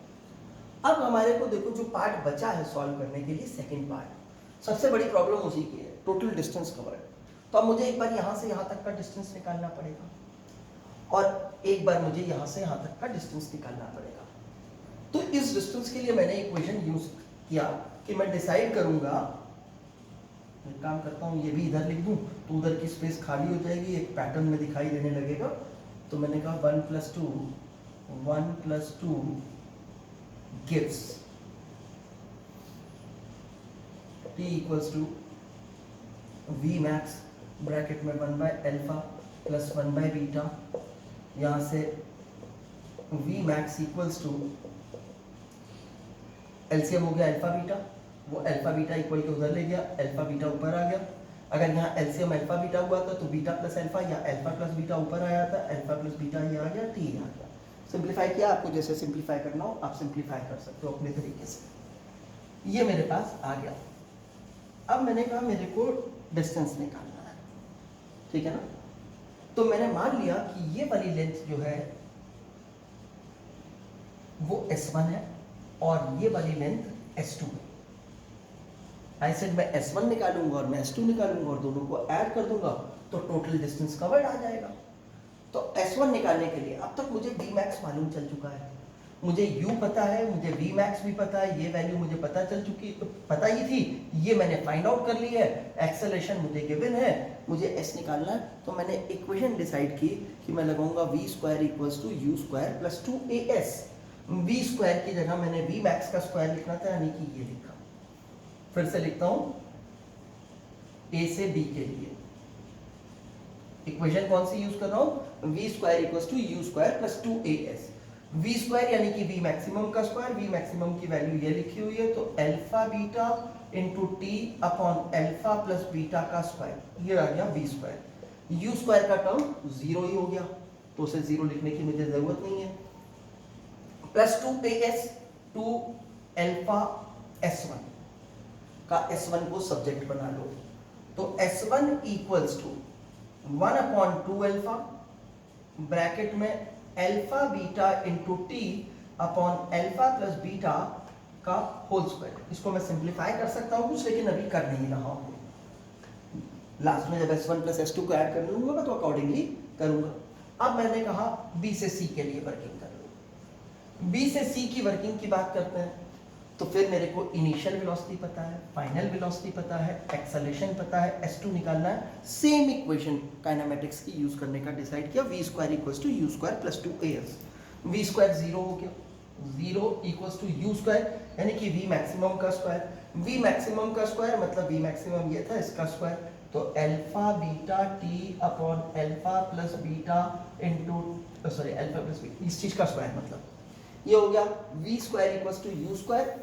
अब लिखना है मेरे को प्लस 2as, तो वो माइनस में आएगा क्योंकि a नेगेटिव है, तो माइनस 2 बीटा s1 आ गया। अब कहा चलो इससे s1 निकाल लेते हैं, इस टर्म को इधर लेके आया प्लस में आ गया, 2 बीटा उधर डिवीजन में ले गया, सॉरी ये s2 था, 2 बीटा उधर डिवीजन में ले गया तो s2 मिल जाएगा, तो s2 में लिखता हूं, s2 की वैल्यू आ गई 1 upon 2 beta alpha beta t upon alpha plus beta का स्क्वायर। अब कहा s निकालो, s का मतलब s1 प्लस s2, इसको ऐड करना है मेरे को, दोनों में 1 अपॉन 2 है, का कॉमन कर लो, दोनों में ये ब्रैकेट का स्क्वायर सेम है, कॉमन ले लो, तो ये भी कॉमन ले लिया, alpha beta t upon alpha plus beta का होल स्क्वायर। अब बचा क्या, यहाँ पे बचा 1 अपॉन अल्फा और यहाँ पे बचा 1 अपॉन बीटा, तो 1 upon alpha plus 1 upon beta.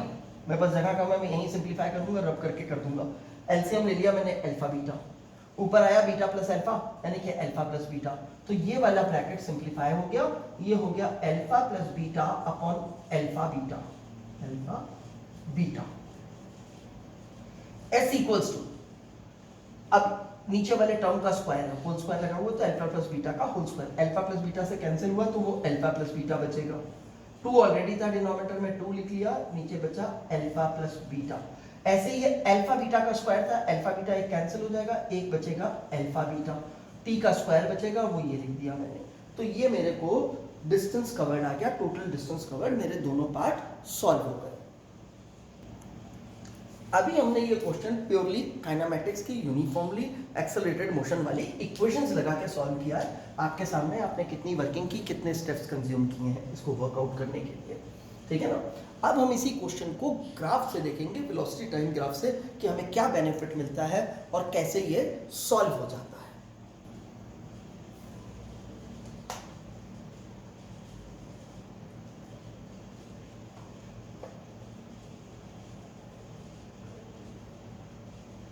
Velocity time graph, कहा था car starts from rest, v zero होगा जब t जीरो होगा, यानी कि ग्राफ ओरिजिन से स्टार्ट होगा। कांस्टेंट एक्सेलरेशन का केस है शुरू में, तो स्ट्रेट लाइन बननी है, तो ये स्ट्रेट लाइन बनी है हमारे पास,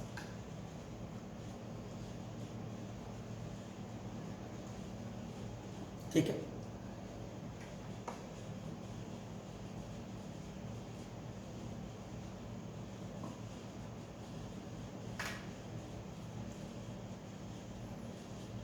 ये स्ट्रेट लाइन आ गई हमारे पास, यहाँ पे जो वेलोसिटी आई वो मैक्सिमम वेलोसिटी है, अभी मार्क कर दे रहा हूँ, बाद में तो रिटार्ड ही होनी है।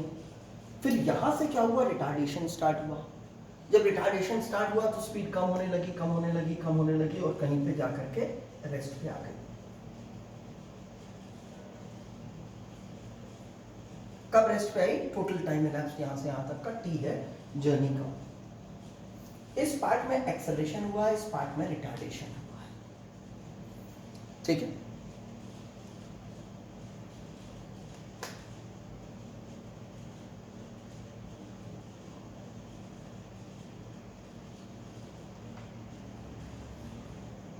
मैंने मान लिया इस लाइन का इंक्लिनेशन का एंगल जो है वो θ1 है और इस लाइन के इंक्लिनेशन का एंगल जो है वो θ2, ठीक है। इस पार्ट के लिए, एक्सेलरेशन वाले पार्ट के लिए टाइम जैसे पहले t1 माना था, अभी भी t1 मान लिया, तो यहां से यहां तक का टाइम t1 और यहां से यहां तक का टाइम t माइनस t1 हो गया। ये टोटल टाइम यहां से यहां तक का t है। अब हमें मालूम है कि इस लाइन का स्लोप जो है वो एक्सेलरेशन देगा, वेलोसिटी टाइम ग्राफ का जो ग्राफ लाइन होती है उसका स्लोप एक्सेलरेशन देता है, यानी कि tan θ1 जो है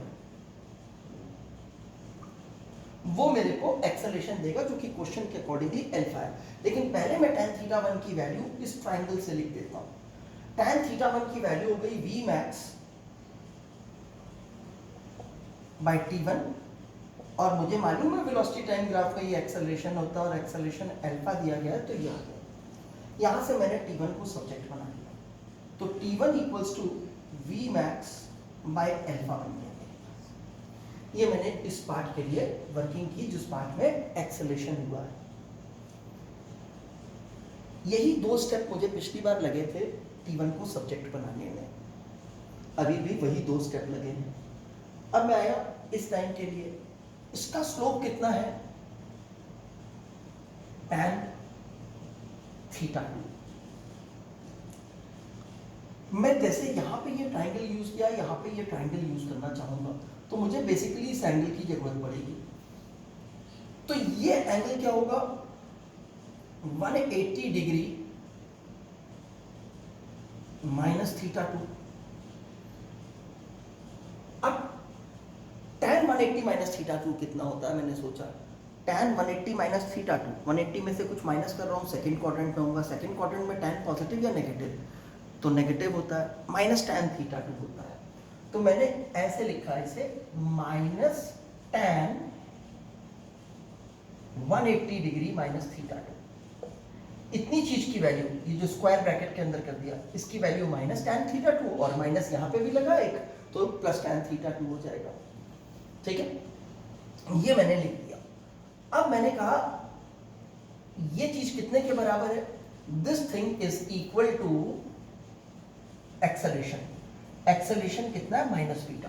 बीटा तो रिटार्डेशन था, तो एक्सेलरेशन कितना हो गया, माइनस बीटा, ठीक है। इतने पार्ट को देख रहा हूं, I am considering only this part now. अब जो वैल्यूज लिखूंगा वो इस पार्ट के लिए लिखूंगा। तो मैंने कहा ये दोनों माइनस माइनस कैंसिल हो सकते हैं, तो माइनस माइनस कैंसिल कर दिया। tan 180 माइनस θ2, यानी कि इस वाले एंगल का tan निकाल रहा हूं। ये ट्राइंगल है, काश ट्राइंगल से निकालो, तो ये परपेंडिकुलर और ये बेस। परपेंडिकुलर कितना है, v मैक्सिमम, तो इसकी जगह पे माइनस माइनस तो कैंसिल हो गया, मैंने लिखा v मैक्सिमम अपॉन ये बेस t माइनस t1। ये माइनस माइनस कैंसिल कर दिया, tan 180 माइनस θ2 की वैल्यू इस राइट एंगल ट्राइंगल से प्लेस कर दी। माइनस माइनस कैंसिल हो गया था, तो यहाँ पे बीटा बचा था। बिल्कुल यहाँ से उसी तरह से जैसे यहाँ t1 को सब्जेक्ट बनाया था, तो यहाँ t1 को सब्जेक्ट बना दिया मैंने, t माइनस t1 को सॉरी सब्जेक्ट बना दिया। तो t minus t1 equals to v max upon beta आ गया। पहले भी मुझे 2 स्टेप लगे थे, अब आप 2 कह लो या ज्यादा से ज्यादा कह लोगे 3 स्टेप, यानी कि पहले से 1 स्टेप ज्यादा हो गया मेरा यहाँ पे। पिछली बार t माइनस t1 को सब्जेक्ट बनाने में 2 स्टेप लगे थे, फिर आप 3 स्टेप कह सकते हो, ठीक है। लेकिन अगर ये मेरी प्रैक्टिस होगी तो मैं डायरेक्ट लिखूंगा। ये कहा मेरे t1 डायरेक्टली सब्जेक्ट बनेगा, ये t minus t1 directly subject बनेगा। खैर चलो, अभी 1 स्टेप ज्यादा हो गया ग्राफ में हमारे को इक्वेशंस के कंपैरिजन में। का इन दोनों को ऐड कर दो, ये बिल्कुल पिछले वाले स्टेप की तरह है, तो दोनों को ऐड किया। जब लेफ्ट हैंड साइड को ऐड किया तो t मिला, राइट हैंड साइड में v मैक्स कॉमन हो गया, ब्रैकेट में आ गया 1 by alpha plus 1 by beta. v max को सब्जेक्ट बनाया, एलसीएम हो गया यहाँ अल्फा बीटा, इधर डिनोमिनेटर में प्रेजेंट है, इधर ले गया तो मल्टीप्लिकेशन में आ गया अल्फा बीटा। टी एस लिख दिया मैंने, ठीक है। और जब यहाँ एलसीएम ले लिया अल्फा बीटा, तो ऊपर beta plus alpha which is same as alpha plus beta, alpha plus beta लिख दिया, ये आ गया। ये वाला स्टेप मेरा बिल्कुल सेम है इक्वेशन 1 और 2 को ऐड करने का, चाहे मैं इक्वेशन यूज करूं चाहे ग्राफ यूज करूं। बस ये मेरे को T1 को सब्जेक्ट बनाना और T1 को सब्जेक्ट बनाना, मैंने इक्वेशंस ना यूज करके ग्राफ यूज किया। अब कहा टोटल डिस्टेंस कवर्ड निकालना है। अब ध्यान करो, वेलोसिटी टाइम ग्राफ, यहाँ डिस्टेंस और डिस्प्लेसमेंट, डिस्टेंस जो है और डिस्प्लेसमेंट का मैग्नीट्यूड जो है वो एक ही चीज है, सेम है, क्योंकि कार क्या है, एक ही स्ट्रेट लाइन में चल रही थी, पहले एक्सेलरेट कर रही थी, फिर रिटार्ड कर रही थी, रुक गई। तो कार यहां से चली, एक्सेलरेट होते होते यहां पहुंची, फिर रिटार्ड होते होते यहां पहुंची, तो डिस्टेंस ये वाली लेंथ है। डिस्प्लेसमेंट का मैग्नीट्यूड भी क्या है, इनिशियल और फाइनल को ज्वाइन करने वाली लाइन सेगमेंट की लेंथ, तो सेम ही है। और डिस्प्लेसमेंट हम निकालते कैसे थे, या डिस्टेंस हम निकालते कैसे थे वेलोसिटी टाइम ग्राफ पे, तो वो होता था एरिया।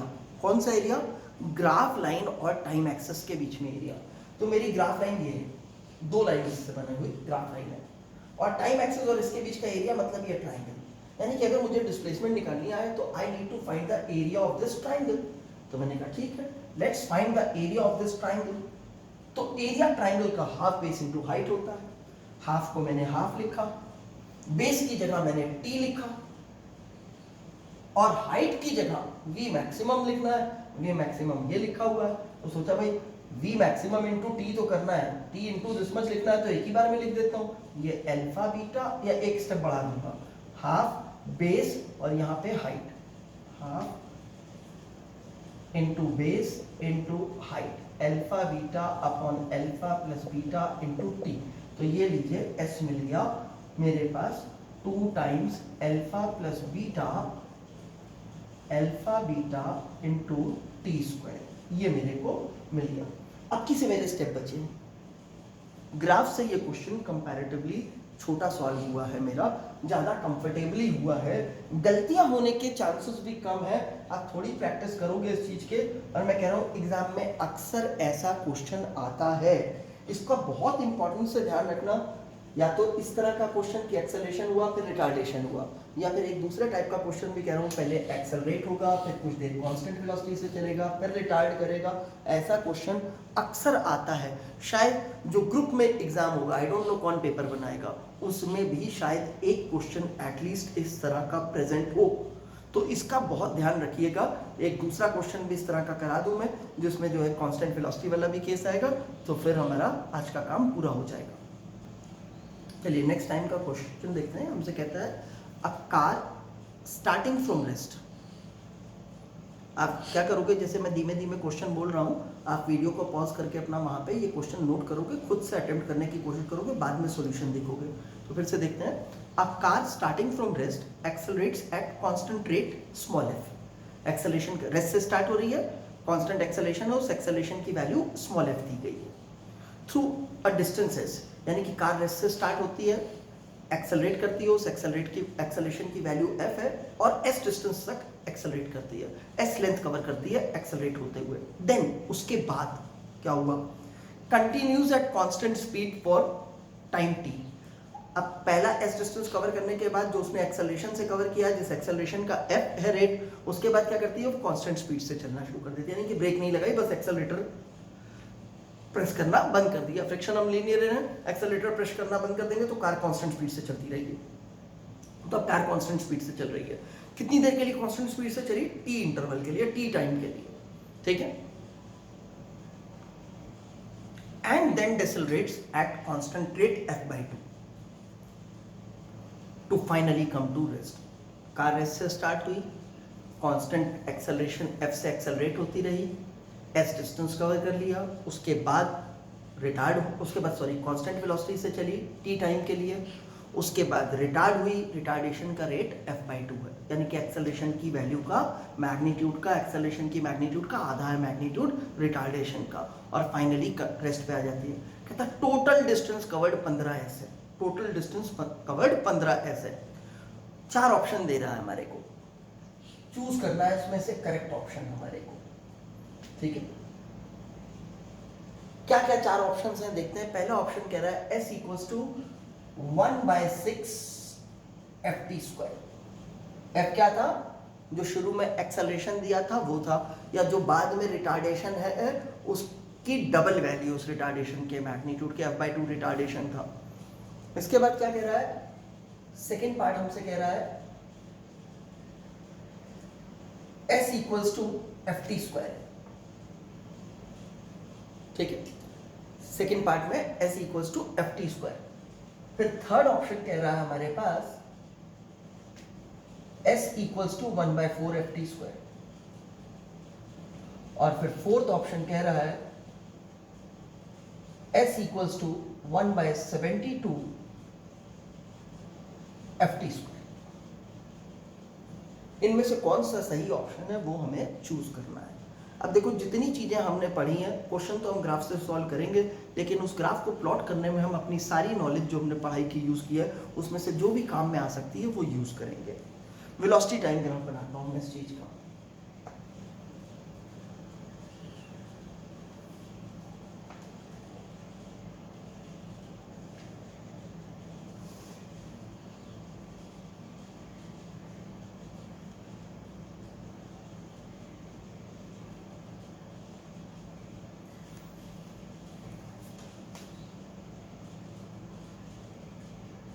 पहले कार एक्सेलरेट करती है,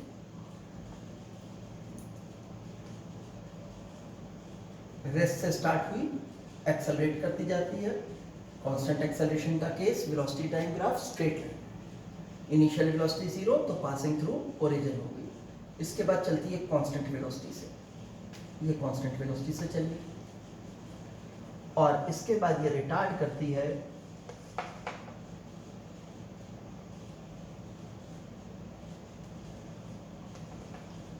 कांस्टेंट रेट बीटा से, सॉरी बीटा कह रहा हूं, f/2 से, और रेस्ट पे आ जाती है।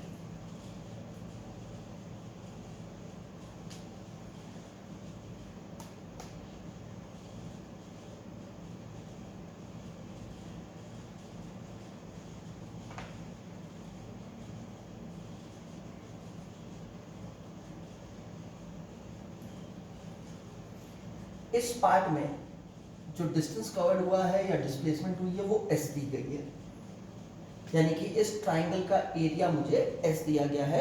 वेलोसिटी टाइम ग्राफ पे एरिया जो है वो डिस्प्लेसमेंट देता था। यहां से यहां तक जाने का टाइम, ये जो कांस्टेंट वेलोसिटी से चली है वो t टाइम के लिए चली है, तो यहां से यहां तक, इस जगह से इस जगह तक आने का टाइम t हो गया मेरे पास, ठीक है। इसका मतलब अगर यहाँ पे मैं t1 लिखता हूं तो यहाँ पे मैं t1 प्लस t लिखूंगा वैल्यू, ओके। और फिर ये रिटार्ड करता है।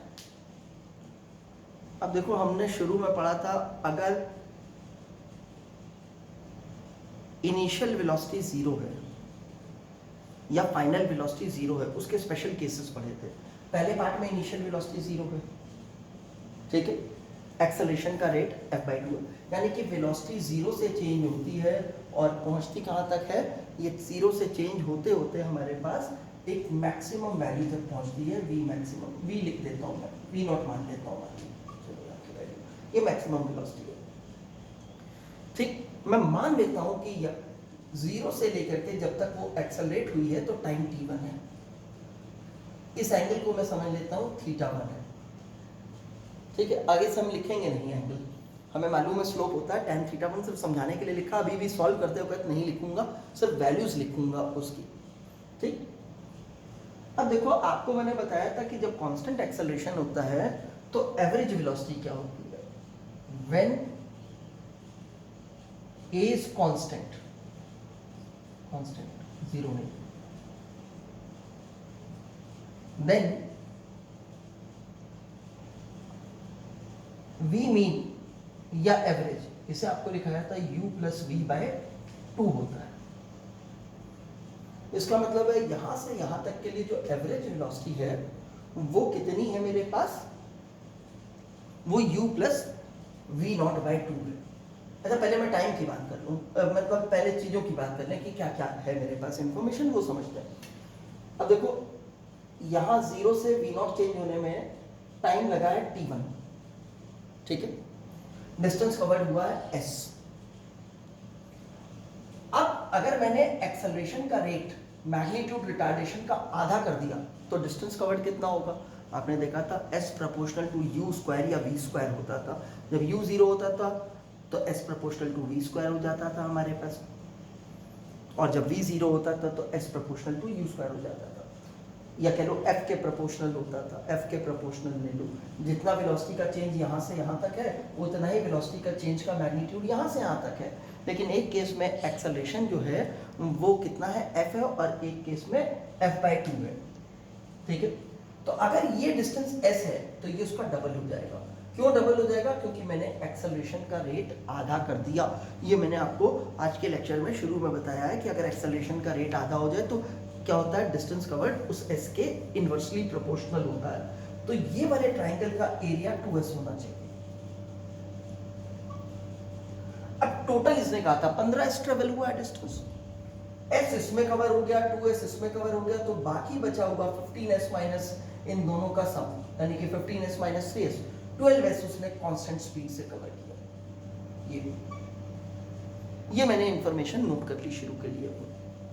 अब मैं देखता हूं, चीजों को लिखना शुरू करता हूं।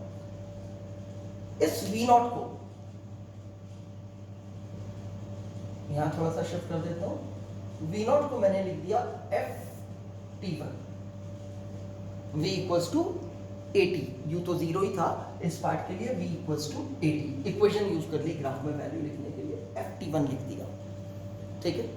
अब मैंने कहा मैं s की वैल्यू निकालता हूं, यानी कि डिस्प्लेसमेंट निकालनी है इतने पोर्शन के लिए, तो डिस्प्लेसमेंट एरिया से निकलता था, तो s की वैल्यू मैंने लिख दी half base into height. Half base t1 है, हाइट ft1 है, तो इन दोनों half this into this is half f t1 का स्क्वायर। ये वैल्यू लिख दी मैंने s की, ठीक है ना। अब देखते हैं अगले पार्ट के लिए। मुझे किसी ना किसी तरह से t1 को हटाना होगा, क्योंकि t1 मुझे चाहिए नहीं है, और t को लाना है मेरे को, ठीक है, t को लाना है मेरे को। तो अब इस वाले रेक्टेंगल में आता हूं। इस पार्ट की डिस्प्लेसमेंट जो है वो 12s है, t टाइम में डिस्प्लेसमेंट 12s है, और वेलोसिटी टाइम ग्राफ में डिस्प्लेसमेंट कैसे निकलेगी, एरिया से। इसका मतलब अगर इस रेक्टेंगल का एरिया निकाला जाए तो उसे 12s होना चाहिए। तो अब इस रेक्टेंगल का एरिया कैसे निकलेगा, तो मैंने कहा इस रेक्टेंगल का एरिया निकालने के लिए बेस इंटू हाइट लगेगा। बेस कितना है, t है, हाइट कितनी है, ये चीज यानी कि ft1 है, तो मैंने लिखा ft1 into t equals to, यार पहले इधर लिख देता हूँ 12s, ऐसे इधर लिखा हूं ना, तो एरिया इसका 12s है, तो 12s इक्वल्स टू रेक्टेंगल का एरिया लिखा। एरिया कितना होगा, base into height, that is यहां से यहां तक की बेस हो गया t और हाइट ये हो गई ft1, तो इसे लिखा ft1 t, ठीक है। अब मुझे 12s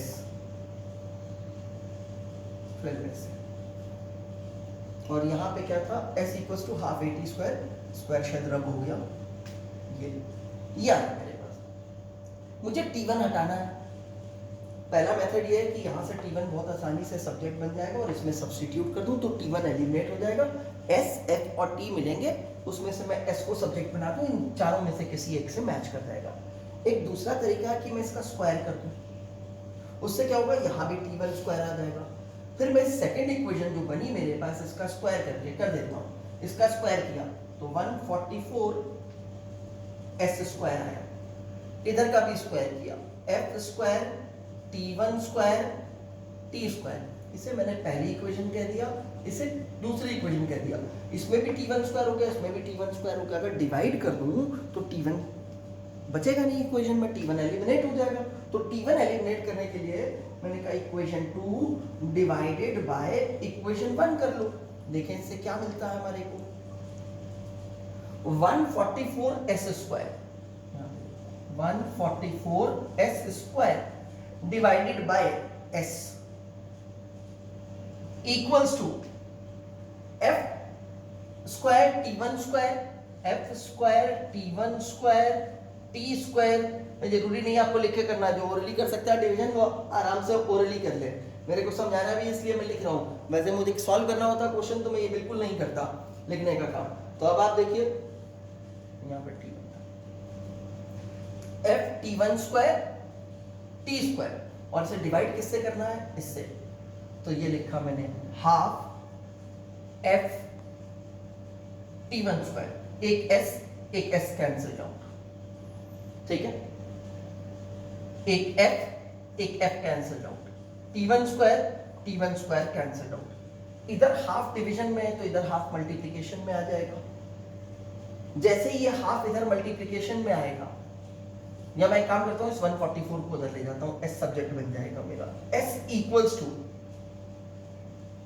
एफ टी स्क्वायर, ऊपर का टर्म तो मैंने एज इट इज लिख दिया, हाफ नीचे था मेरे पास नीचे, और 144 इधर से आ गया, कितना आ गया ये 1/72 हो गया ये वाला टर्म, क्वेश्चन उसके अकॉर्डिंगली लिख दे रहा हूं 1/72 एफ टी स्क्वायर, सॉल्व हो गया क्वेश्चन। यही अगर मैं इक्वेशंस लगा के सॉल्व करने की कोशिश करता तो शायद ये क्वेश्चन काफ़ी लेंदी होता, और अभी काफ़ी आसानी से सॉल्व हो गया है। तो दिस इज द वे हम वेलोसिटी टाइम ग्राफ, और देखो दोनों चीज़ों की नॉलेज यूज की है। ये कैसे लिखा है, v equals to u plus at का फॉर्म, u 0 था और टाइम मैंने t1 मान लिया था तो ft1 लिख दिया मैंने। तो क्या है, दोनों चीज़ों का कॉम्बिनेशन कॉम्बो यूज किया है, कुछ इक्वेशन की नॉलेज, कुछ ग्राफ की नॉलेज, ठीक है। तो इसी तरह से हमें क्वेश्चंस को सॉल्व करना है। बाकी मैं आपको फिर बोल रहा हूँ, अगर कोई चीज़ रेस्ट से स्टार्ट होती है, एक्सेलरेट करती है, उसके बाद चाहे कुछ देर कांस्टेंट वेलोसिटी से चले जैसे इसमें, या फिर एक्सेलरेट करती है और रिटायर्ड करके रेस्ट पे आती है, रेस्ट टू रेस्ट की कंडीशन है और कांस्टेंट एक्सेलरेशन है, तो that question will always be easy to solve using graphs rather than using equations. दोनों का कॉम्बो यूज करोगे बहुत अच्छी बात है, नहीं तो आप जो है ग्राफ से ही अकेले सॉल्व करोगे तो वो ज़्यादा आसानी से होगा। ग्राफ कौन सा होगा, वेलोसिटी टाइम ग्राफ। और आपको मैं बोल रहा हूँ ऐसा क्वेश्चन अक्सर आता है एग्जाम में, चाहे वो इंजीनियरिंग का एग्जाम हो, चाहे वो मेडिकल का एग्जाम हो, और शायद आपको ऐसा क्वेश्चन अपने ग्रुप के एग्जाम में भी अगले देखने को मिले, इस नेचर का एक क्वेश्चन।